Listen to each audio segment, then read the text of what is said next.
Your life, you're Jamila's daughter, and you came from this incredible background.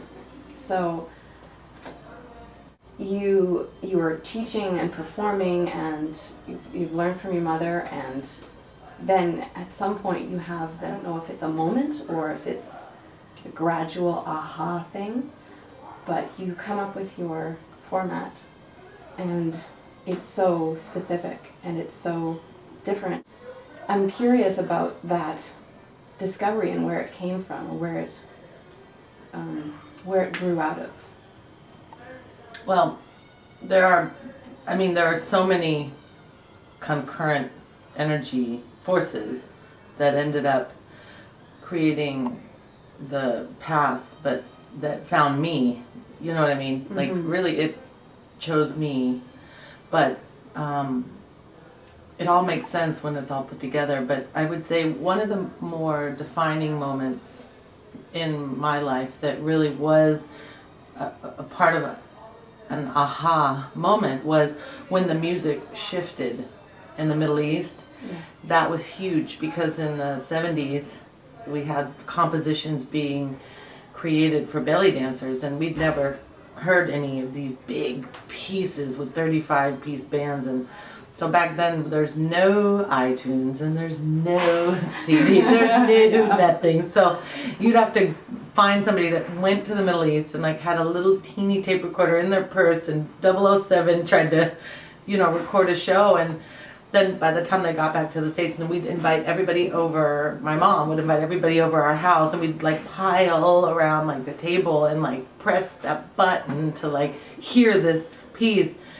And I remember, because I was like 12, 7th grade-ish, 12, 13, and hearing these pieces going, wow, it was like my whole world opened up, being able to visualize like movement, like how this would fit, and I saw shapes, and I saw what I wanted to do, but I realized though that I couldn't see what was in my head. So I had this dancer in my head that was really, really fabulous, doing all this great stuff, but I actually couldn't do it, and that broke my heart, because I think that because I had also been trained in Western dance forms, and I've taken everything, ballet, tap, jazz, modern, flamenco, Tahitian, Indian, and in being trained in those dance forms, it was so different, because you were trained muscularly, if you had good, responsible teachers, and you could actually see,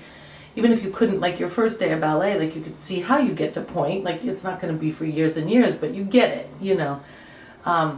but in belly dance, I couldn't see how I'd get to that vision of myself, and so I had to start taking the visions of movement and picking them apart, and then I started to try to break them up like I had been taught in Western dance muscularly, and then train myself, and I dug my fingers into my body and tried to figure out what muscles they were, and opened up anatomy books, and I think it's this muscle, and then bring all my notes into like my doctors and body workers, and I'd be like, dig your fingers in, am I doing this right? Is this really what I'm using? And 90% of the time I was pretty right on, because what you feel is what's happening,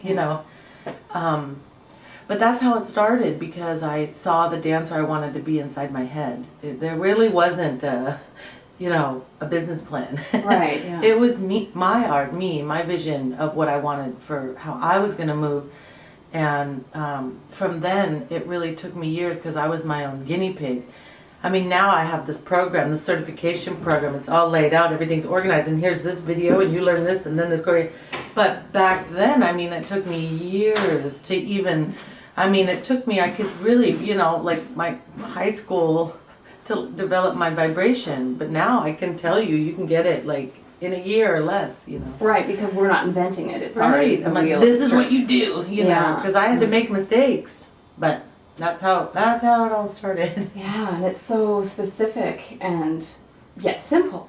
But it's also, it really is the evolution of like in-depth storytelling, but how I would want to tell a story. And I used to make my students watch Children of a Lesser God, the movie Children of a Lesser God. And last night actually it was on, and I stopped and I watched it, and it was just so beautiful because it was perfect. Because I actually tell my students that your responsibility as a dancer is really to visualize that your audience is deaf, and so you have to play the music for them and let them see the music. I mean, you know, because your body is representing the whole orchestra. it is the whole band. So that's your, you know, that should be your motivation. The minute the music comes on is like, what does it sound like?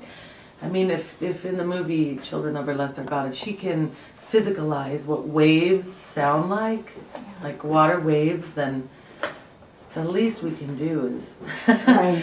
you know, represent, you know, the musicality in the composition, the orchestration, and not just a melody liner, a bass. Yeah.